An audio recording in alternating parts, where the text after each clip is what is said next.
Welcome to Shubham Bytes. I hope आप सभी लोग ठीक होंगे। आज के इस लेक्चर में हम लोग बात करेंगे कंस्ट्रक्टर चेनिंग के बारे में। तो चलिए, मैं आ चुका हूँ VS कोड में, बनाते एक नई फाइल। इस बार जो फाइल है वो हम कंस्ट्रक्टर के नाम से नहीं बनाएंगे, क्योंकि यार कहीं ना कहीं कन्फ्यूजन हो जाती है कि भाई मैं कंस्ट्रक्टर पढ़ा भी रहा हूँ, वो कंस्ट्रक्टर के नाम से मैं फाइल बना रहा हूँ। ठीक है, तो चलिए इस बार हम लोग क्या करते हैं, फाइल नेम चेंज करते हैं। मैं बनाता हूँ स्टूडेंट के नाम से, student.java। मेन बॉडी को करते हैं लोड। कमेंट करता हूँ यहाँ पे मैं भाई कंस्ट्रक्टर चेनिंग। ओके, चलिए अब बात करते हैं कंस्ट्रक्टर चेनिंग क्या चीज़ है। आते हैं नोट्स में, देखिए यहाँ लिखा हुआ है कंस्ट्रक्टर चेनिंग का डेफिनेशन। A constructor calling another constructor is known as constructor chaining. In Java we can achieve constructor chaining by using two ways, this call statement and super call statement. देखिए, जब एक कंस्ट्रक्टर दूसरे constructor को call करता है तो उसे हम कहते हैं कंस्ट्रक्टर चेनिंग। हमें पता है कि एक क्लास में n नंबर ऑफ कंस्ट्रक्टर हो सकते हैं। ओके, तो जब एक कंस्ट्रक्टर दूसरे कंस्ट्रक्टर को कॉल करता है तो उसे हम कहते हैं कंस्ट्रक्टर चेनिंग। जावा में हम लोग कंस्ट्रक्टर चेनिंग दो तरीके से अचीव कर सकते हैं। किसका यूज़ करके? एक दिस कॉल स्टेटमेंट का और एक सुपर कॉल स्टेटमेंट का। लास्ट लेक्चर में मैंने आपको बताया था दिस और दिस कीवर्ड है ना, तो वो वाला दिस कीवर्ड था और ये दिस कॉल स्टेटमेंट है। ओके, तो वहाँ मैंने थोड़ा गलत बता दिया था, तो उसके लिए सॉरी। ओके, तो यहाँ पर दिस कॉल स्टेटमेंट है। ओके, अब देखिए, हमें पता है कि एक क्लास में हमारे पास n नंबर ऑफ क्या हो सकते हैं, कंस्ट्रक्टर हो सकते हैं। तब जब एक कंस्ट्रक्टर दूसरे कंस्ट्रक्टर को कॉल करता है तो उस कॉन्सेप्ट को कहते हैं, उस प्रोसेस को कहते हैं हम लोग कंस्ट्रक्टर चेनिंग। ओके, हम लोग कैसे अचीव करते हैं? दो तरीके से, दिस कॉल स्टेटमेंट का यूज़ करके और सुपर कॉल स्टेटमेंट का यूज़ करके। ओके, इस वाले लेक्चर में हम लोग सिर्फ बात करेंगे दिस कॉल स्टेटमेंट के बारे में। ठीक है, सुपर कॉल स्टेटमेंट हम लोग बात करेंगे जब हम लोग उस कॉन्सेप्ट में, जब क्लासेस, इंटरफेसेस, ओवरराइडिंग वगैरह पढ़ लेंगे तो वहाँ पे हम लोग सुपर कीवर्ड का इस्तेमाल करेंगे। ओके, इस लेक्चर में हम लोग सिर्फ और सिर्फ दिस कीवर्ड के बारे में जानेंगे, सॉरी दिस इस कॉल स्टेटमेंट के बारे में जानेंगे। तो चलिए पहले चलते हैं VS कोड में, बनाते हैं कंस्ट्रक्टर। ओके, चलिए हम बनाते हैं, इसमें 3 कंस्ट्रक्टर बनाते हैं। ओके, मान लीजिए मैंने पहले बनाया है कंस्ट्रक्टर स्टूडेंट, ये हो गया आपका नो आर्गुमेंट कंस्ट्रक्टर। उससे पहले बनाते हैं 3 वेरिएबल। स्ट्रिंग में लेते हैं नेम, इंट में लेते हैं एज, एंड स्ट्रिंग में लेते हैं हम लोग एड्रेस। आप लोग n नंबर ऑफ ले सकते हैं वेरिएबल, वो आपको डिपेंड है। मैंने आपको अभी समझाने के लिए 3 वेरिएबल लिया है ताकि वीडियो ज़्यादा लंबी ना बने। ओके, चलिए हम लेते हैं 3 इसमें कंस्ट्रक्टर। पहला कंस्ट्रक्टर जो होगा वो होगा आपका नो आर्गूमेंट। दूसरा कंस्ट्रक्टर जो होगा वो होगा जो 2 फॉर्मल आर्गूमेंट लेता है। तीसरा जो कंस्ट्रक्टर होगा वो आपका 3 फॉर्मल आर्गूमेंट लेगा। ओके, चलिए बनाते हैं अब। दूसरा जो है मेरा स्टूडेंट, ये 2 फॉर्मल आर्गूमेंट लेगा, एक स्ट्रिंग नेम में, देन इंट एज। ओके, और जो हमारा तीसरा कंस्ट्रक्टर होगा वो लेगा 3 आर्गूमेंट। कौन कौन से? स्ट्रिंग में नेम, इंट में एज एंड स्ट्रिंग में एड्रेस। ठीक है, अब चलिए हमारे पास क्या है, हमारे पास 3 कंस्ट्रक्टर बन चुके हैं। अब आगे बढ़ते हैं थ्योरी में। देखिए, जब हम लोग दिस कॉल स्टेटमेंट का यूज़ करते हैं तो उसका कुछ ना कुछ रूल्स होता है। ओके, तो हमें उस रूल को फॉलो करना है। तो वो क्या रूल्स हैं, चलिए पढ़ते हैं। देखिए पहला क्या लिखा है, it is use to call the constructor of same class from another constructor. किसी एक कंस्ट्रक्टर से हम जब दूसरे कंस्ट्रक्टर को कॉल करते हैं सेम क्लास का, ठीक है, सेम क्लास मतलब ये देखिए, ये हमारे पास स्टूडेंट नाम का क्लास है तो इसके अंदर 3 कंस्ट्रक्टर है, तो ये क्या है, तीनों जो है सेम क्लास से कंस्ट्रक्टर है। ठीक है, ऑफ द सेम क्लास। तो वहाँ पे हम लोग क्या करते हैं, दिस कॉल स्टेटमेंट का यूज़ करते हैं। इसका रूल्स देखिए, रूल्स क्या है, this call statement can be used only inside the constructor. हम लोग जो दिस कॉल स्टेटमेंट का जो यूज़ करेंगे वो सिर्फ और सिर्फ कंस्ट्रक्टर के अंदर इस्तेमाल करेंगे, उसके बाहर इस्तेमाल नहीं करेंगे। ठीक है, दूसरा क्या है, it should always be the first statement in the constructor. जब हम लोग कोई कंस्ट्रक्टर डिफाइन कर रहे हैं तो उसके अंदर जो हम लोग स्टेटमेंट लिखेंगे तो सबसे पहला स्टेटमेंट हमारा दिस कॉल स्टेटमेंट का ही होगा। ओके, अगर मान लीजिए मैं कंस्ट्रक्टर लिखता हूँ, उसके अंदर एक system.out.println में लिखता हूँ अपना नाम, तो क्या होगा, और नाम तो लिख लिया और उसके बाद अगर मैं दिस कॉल स्टेटमेंट का यूज़ करता हूँ तो वो रॉन्ग है। यहाँ पे लिखा हुआ है साफ साफ कि हम लोग दिस कॉल स्टेटमेंट का यूज़ कब करेंगे, वो क्या होगा, अब कंस्ट्रक्टर का सबसे पहला स्टेटमेंट होगा। ओके, आगे क्या है, the recursive call to the constructor is not allowed calling by itself. Recursive मतलब क्या होता है, calling by itself. The recursive call to the constructor is not allowed. अब इस लाइन का मतलब क्या है, आगे वाले लाइन में पढ़ते हैं हम लोग कि if a class has an constructor we can use this statement in an number n-1 constructor only at least a constructor should be without this call statement. मान लीजिए हमारे पास 3 कंस्ट्रक्टर है, ठीक है, यहाँ पे मैं कमेंट करता हूँ, अगर हमारे पास n कंस्ट्रक्टर्स हैं, थोड़ा गैप देते हैं यहाँ पे, मान लीजिए हमारे पास n कंस्ट्रक्टर्स हैं, तो हम लोग क्या कर सकते हैं, n-1 he this call statement का यूज़ कर सकते हैं।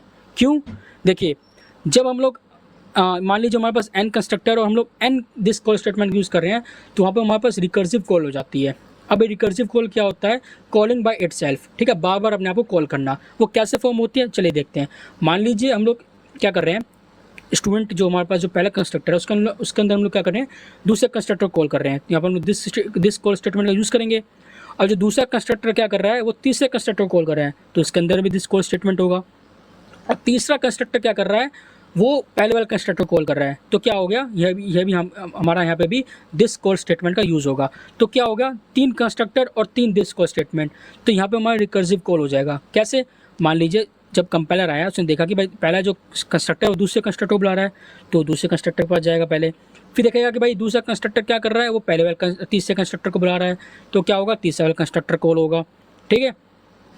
फिर देखेगा कि भाई जो तीसरा वाला कंस्ट्रक्टर है वो क्या कर रहा है, पहले वाले कंस्ट्रक्टर को कॉल कर रहा है, तो ऐसे क्या होगा, ये लूप चलता ही रहेगा। फिर वापस दूसरे को कॉल करेगा, या तीसरे को, फिर तीसरा पहले को, तीसरा फिर पहला दूसरा, दूसरा तीसरा, ये फिर इन्फिनिट टाइम क्या होगा, चलता रहेगा। तो इसे हम कहते हैं रिकर्सिव कॉल, जो कि कंस्ट्रक्टर में अलाउड नहीं होता। ओके, तो ये आपका हो गया कंस्ट्रक्टर और दिस कॉल स्टेटमेंट के बारे में रूल्स, ठीक है। चलिए अब करते हैं हम लोग कंस्ट्रक्टर का यूटिलाइज, हम करते हैं कोडिंग पार्ट। हमारे पास 3 वेरिएबल्स हैं। अब हम क्या करते हैं, कंस्ट्रक्टर की मदद से हम लोग क्या करते हैं, इसमें वैल्यू असाइन करते हैं। देखिए पहला कंस्ट्रक्टर क्या करेगा, हमें पता है कि भाई हमें अगर हम लोग कंस्ट्रक्टर के अंदर दूसरा कंस्ट्रक्टर कॉल करेंगे तो हम लोग कैसे करेंगे, दिस कीवर्ड का इस्तेमाल करके, सॉरी दिस कॉल स्टेटमेंट का इस्तेमाल करके, तो लिखेंगे दिस। अब हमें यहाँ पर देना है, हमें यहाँ पे पास करना है एक्चुअल आर्गूमेंट्स। मान लीजिए मैं कर रहा हूँ कंस्ट्रक्टर 3 को कॉल, तो यहाँ पे कितने हमारे पास आर्गूमेंट हैं, 1 2 3, फॉर्मल आर्गूमेंट्स हमारे पास 3 है, तो हमारे पास एक्चुअल आर्गूमेंट कितने होने चाहिए, 3 होने चाहिए इसके कोरस्पोंडिंग, ठीक है। पहले स्ट्रिंग टाइप का होगा, फिर इंटीजर टाइप का होगा, फिर स्ट्रिंग टाइप का होगा। ओके, अगर मैं 2 पास करूँगा तो 2 किसके लिए, इसके लिए है, एक स्ट्रिंग टाइप का, एक इंटीजर टाइप का है। चलिए पहले यहाँ पर करते हैं हम लोग 3 को, पहले डालता हूँ यहाँ पे मैं शुभम, शुभम, एज डालता हूँ मैं 20, देन एड्रेस डालता हूँ मैं दिल्ली। ओके, डालते हैं यहाँ पे हम लोग सेमी कोलन। चलिए अब हमने क्या किया है, कंस्ट्रक्टर 1 में कंस्ट्रक्टर 3 को कॉल कर लिया है। यहाँ पे मैं डालता हूँ एक सिस्टम डॉट आउट प्रिंटलन की कंस्ट्रक्टर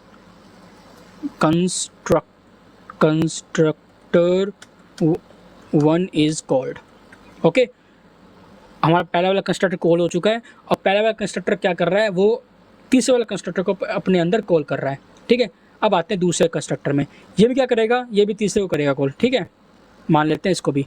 तो तीसरा वाला क्या कर रहा है, यहाँ पे मैं करता हूँ नाम change, Dolu not Golu, Golu, then इसका एज 22, देन एड्रेस बठिंडा, नहीं बठिंडा,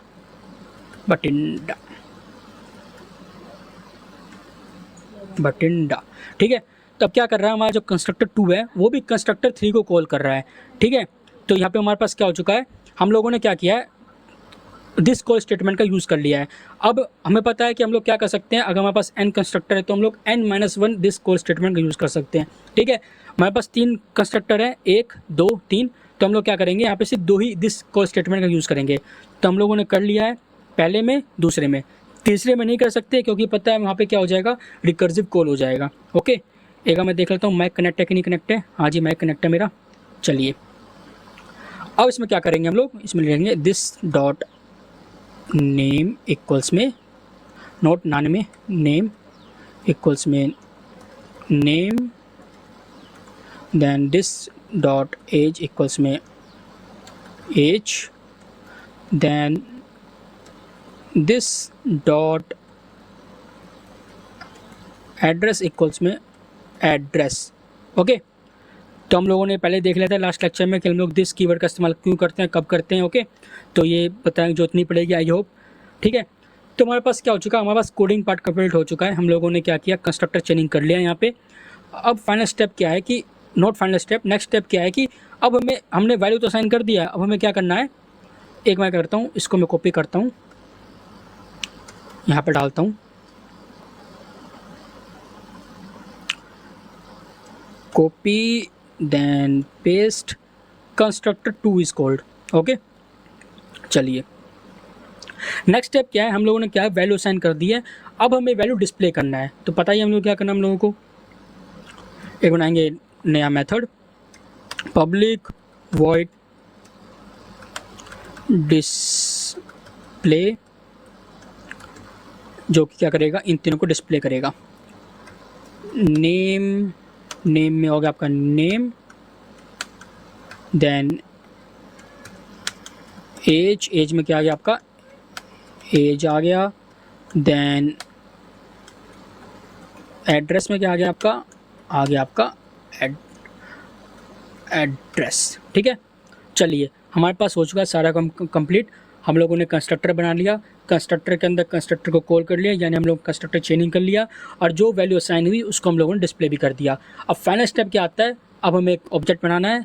ओके, फिर उसको कॉल करना है, इस फंक्शन को, ओके सॉरी इस मेथड को। चलिए बनाते हैं स्टूडेंट S1 के नाम से, जो कि पहले क्या करेगा, पहले वाले कंस्ट्रक्टर को कॉल करेगा। देन स्टूडेंट S2 क्या करेगा, ये जो क्या करेगा, ये दूसरा वाले कंस्ट्रक्टर को कॉल करेगा। न्यू स्टूडेंट, यहाँ पे हम 2 आर्गूमेंट पास करेंगे। क्यों करेंगे भाई, क्योंकि हमारे पास जो कंस्ट्रक्टर 2 है उसके अंदर 2 फॉर्मल आर्गूमेंट्स है, नेम एंड एज। तो हम क्या करेंगे भाई, यहाँ पे पास करेंगे, नेम में करेंगे हम लोग सत्तू पास करेंगे, देन 2365 नहीं यार, 34 एज पास कर देंगे इसके ना। अब बनाते हैं हम लोग नया कंस्ट्रक्टर, इसको मैं करता हूँ यहाँ से नीचे डाउन, यहाँ करता हूँ S3, यहाँ करता हूँ मैं एक नया नाम, मान लीजिए लगता हूँ मैं यहाँ पे रोहन, एज उसके रखते हैं हम लोग 10 साल की, और एड्रेस क्या करते हैं हम डालते हैं उसका गुरुगांव। ठीक है, गुरुग्राम या गुरुगांव एक ही बात है। ओके, चलिए हम लोगों ने तीनों में वैल्यू असाइन कर दी। ये जो लास्ट वाला जो ऑब्जेक्ट है वो किसके लिए है, ये वाले कंस्ट्रक्टर के लिए है ना, क्योंकि हमारे पास यहाँ पे 3 फॉर्मल आर्गूमेंट्स है, तो यहाँ पे मैंने 3 एक्चुअल आर्गूमेंट्स पास किए हैं। ओके, आई होप आप लोगों को फॉर्मल आर्गूमेंट और एक्चुअल आर्गूमेंट में कंफ्यूजन नहीं होनी चाहिए। चलिए अब करते हैं हम लोग उसको डिस्प्ले, क्योंकि हम लोगों ने वैल्यू असाइन तो कर दी, हमें वैल्यू देखनी भी क्या असाइन हुई, तो हम क्या करेंगे, डिस्प्ले वाले मेथड को कॉल करेंगे। Display S1 dot display, S2 dot display, then S3 dot display. Okay, तो देखिए हमारे पास जो पूरा प्रोग्राम है वो कंप्लीट हो चुका है। ओके, अब बारी आती है इसको कंपाइल करने की। देखिए टोटली हमारे पास कंप्लीट हो चुका है, एक बार आप प्रोग्राम के लुक थ्रू हो जाइए। चलिए इसको क्या करते हैं हम लोग, कंपाइल करते हैं। यहाँ पे लिखता हूँ मैं जावा सी,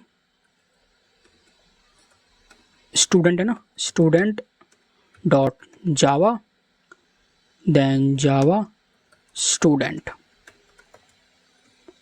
देखिए constructor 1 is called, constructor 2 is called, name Shubham age 20 आ गया, गोलू एज बटिंडा आ गया, ठीक है, रोहन आ गया। अब ये क्यों आया, देखिए हम लोगों ने क्या किया था, पहले हम लोगों ने क्या था, कंस्ट्रक्टर 1 इज कॉल्ड हो गया था हमारा, फिर कंस्ट्रक्टर 2 कॉल्ड हो के आया, फिर हम लोगों ने क्या किया था भाई, हम लोगों ने कंस्ट्रक्टर 1 में जो है शुभम, ये वाला ना, ये हम लोगों ने क्या किया था, कॉल किया था, किसके लिए, कंस्ट्रक्टर 2 के लिए। तो कंस्ट्रक्टर 2 यहाँ पर कॉल हो चुका है, शुभम 20 डेल्टी पिंटो के आ चुका है।